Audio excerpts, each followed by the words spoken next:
Do you love to-do lists like the fantastic Microsoft To Do or other similar products, but you wish you could do more with them? If so, this is the video for you. This is the beginner's guide to Microsoft Planner. This is going to be fun. Let's get started. And here I am in Microsoft Planner. There are various ways to get here, but probably the most direct way is by going to planner.cloud.microsoft. And when you get there, if you have a Microsoft 365 account, or if you've upgraded or paid for access to Microsoft Planner, then you should be able to get right into it. If not, you may need to upgrade. And this is the new and improved Microsoft Planner for 2026 and beyond. It's called the Unified Planner, and it has a new My Day focus view. It has Copilot integration for AI, and it has a task chat and more. Now, in addition to going to planner.cloud.microsoft to access Planner, one of the other great ways to get to it is from within Teams. Microsoft Teams is linked to Microsoft Planner. And the first thing we're going to tackle in learning Microsoft Planner is the interface layout. First of all, here at the left, we have what looks like a panel. In Planner, though, it's often called the left rail. But whether you call it a panel or a rail, it features My Day, My Tasks, and My Plans. And this left rail is the backbone of the app. It's divided into personal productivity and team collaboration. Let's first look at My Day. The idea behind My Day is it helps us to focus in just on today. If you're a busy professional, like a teacher with 1,000 things you need to accomplish, by clicking on My Day, Planner gives you a clean slate every morning, and it shows you just what you need to accomplish today. Now, you can pull tasks from any of the other areas in Planner and pull them into My Day. So if there's nothing there by default, you can just drag tasks in. I can also create a new task. So I'm going to click here on Add New Task. And for today, let's say I need to finish midterm grades. Now I can tab over to get to the plan column. And here I can mark this as a private task. This is just for me. No one else needs to see this. If it's a shared task with other people, I could select, like this one, for example, I could select that, and other people on my team now will be able to see this task. Next, what's the due date? Let's say it's due Friday. The priority, it's urgent. Progress, it's in progress. So now that I have a task, in this case in My Day, at a glance I can see that I have completed 0 out of 1 tasks. Let's add a second task. This is a private task, and the due date, also Friday. And it's important, but not urgent, not started yet.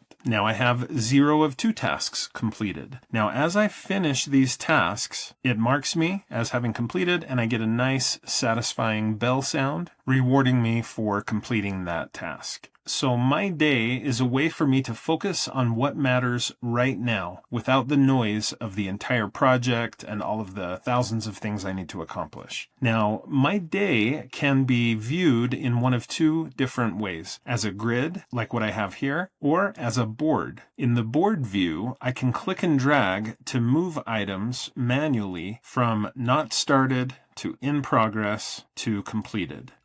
In some ways, I like this better. It's a little more visual for me to be able to, at a glance, see what is in progress, what is completed, and what has not been started yet. And feel free to switch back and forth from grid view to board and back again. Next, let's look at My Tasks. Now, as you can see, My Tasks is actually showing me similar information to My Day. But in this case, these are all the tasks that are currently assigned to me. So if I add a task to develop a new Spanish 3 course, and maybe this isn't due until the end of May, and it's kind of low priority, if I go back to My Day, notice that there is no even mention of this new Spanish 3 course. Why? Because it has nothing to do with My Day today. It's in my overall list of tasks, but it's nothing urgent, nothing I have to even think about today. So My Tasks is an automated aggregation. It's all of my tasks aggregated together, and it automatically pulls in any tasks that are assigned to me in Microsoft Teams. So if you use Teams in your business or in your school, your family, or your organization, And if anyone assigns a task to you, it will be added here in your My Tasks area. It also can pull in flagged emails from Outlook.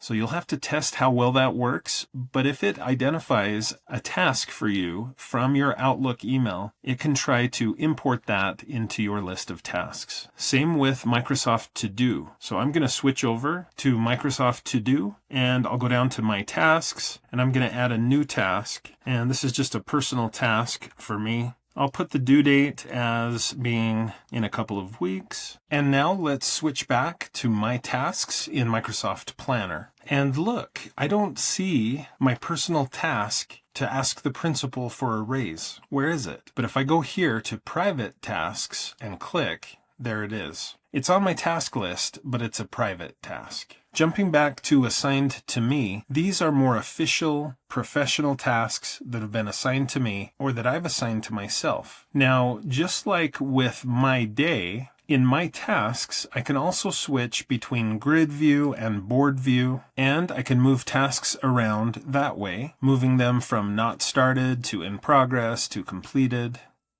Now, jumping back to My Day, let's say my day is going better than expected. I've put up the chess club flyers and I've finished midterm grades, and I'm ready for another task. I can just go to My Tasks, and let's say I'm ready to start developing this Spanish 3 course. All I have to do is click here on these 3 dots and click Add to My Day, and now this task, it still is in the same place in My Tasks, but if I go to My Day, it's listed there as something that I'm working on today.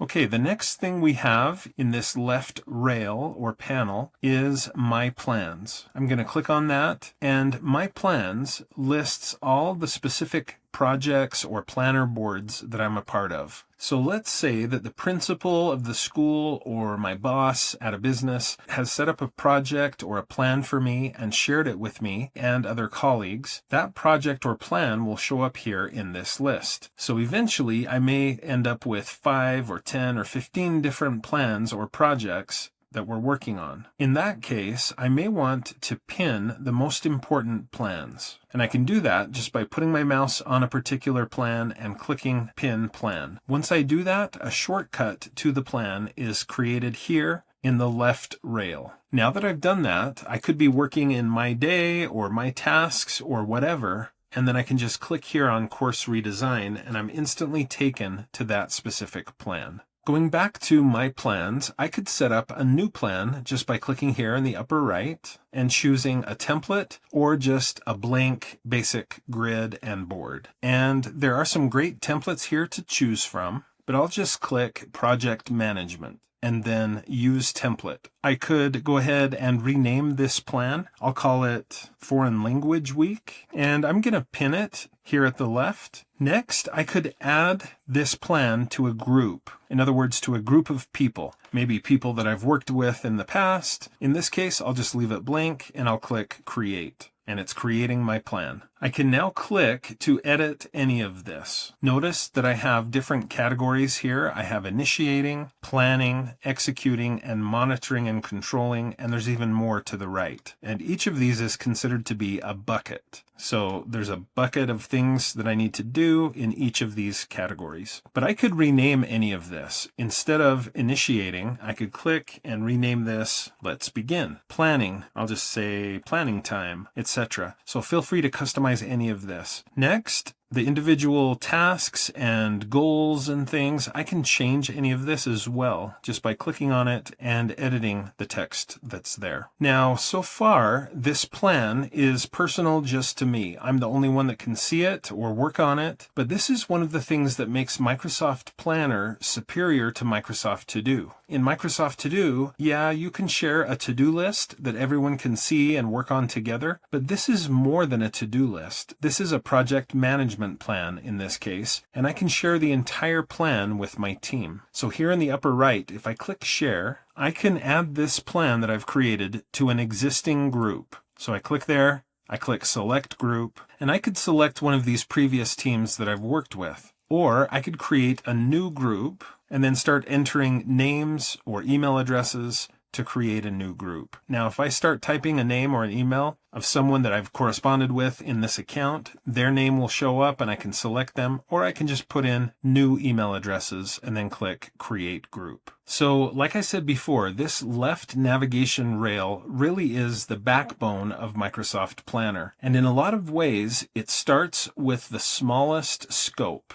Just my day. This is what I'm focusing on today. Then it gets a little bigger in my tasks. These are all of the tasks that I'm currently assigned. And then it gets even bigger, my plans. All of these big plans that I'm asked to work on or that I choose to work on my own. And so it gets bigger and bigger as it goes down this left rail. And then below that, we have our pinned plans that we want to be able to jump to quickly. Now, I want to point out that both my plans and my tasks have a search button. And when you click on it, it says filter by keyword. In other words, search by keyword. So I could search for progress, and it only shows me now the tasks or items that have the word progress in them. I could try strategies, and it filters out everything else. They're all still there, they're just kind of temporarily hidden. There are also filters here at the upper right. If I click there, I can filter based on due date, so only the items that are late, or just what's on my to-do list today, or things that are off in the future, and you can have more than one filter if you want. There's also filtering by priority, progress, etc.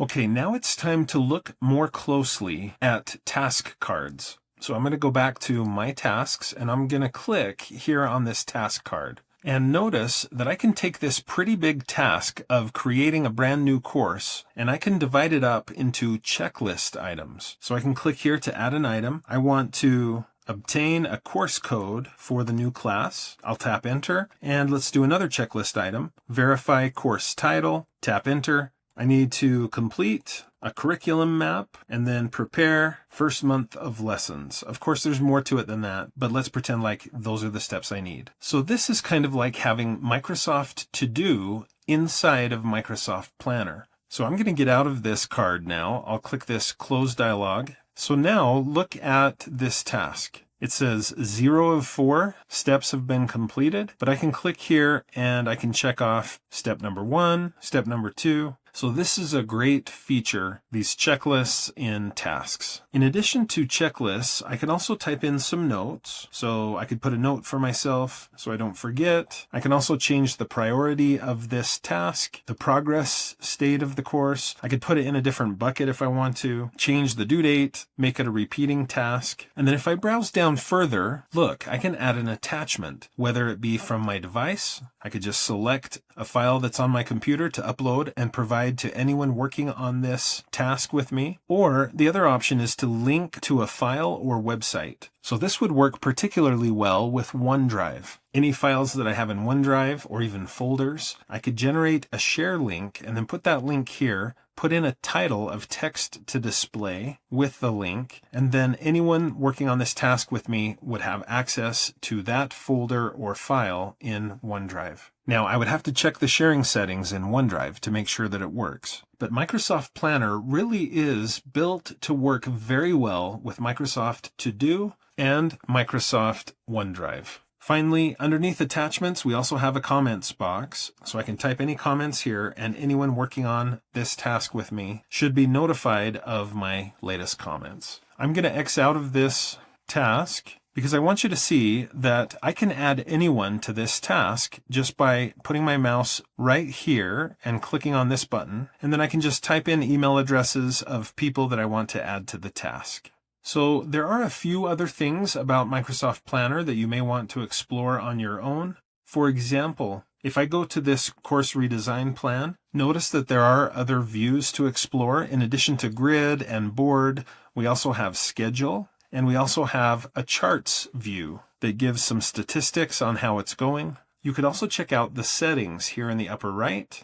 But for the most part, what I've shared with you is exactly what you need to know to use this fantastic Microsoft Planner. If you'd like to make Planner even better, you need to watch my Microsoft To Do video and my Microsoft OneDrive video. Once you've learned all three of these powerful tools, you'll be able to do amazing things in task management and project planning. But for now, thanks so much for watching this video. I hope you found it to be helpful. If you did, please like, follow, and subscribe. And when you do, click the bell and you'll be notified when I post another video. If you'd like to support my channel, the best way to do that is to become a channel member. But you could also click the thanks button below the video. You could support me through my Patreon account or by buying channel merch, and you'll see information about those options in the description below the video.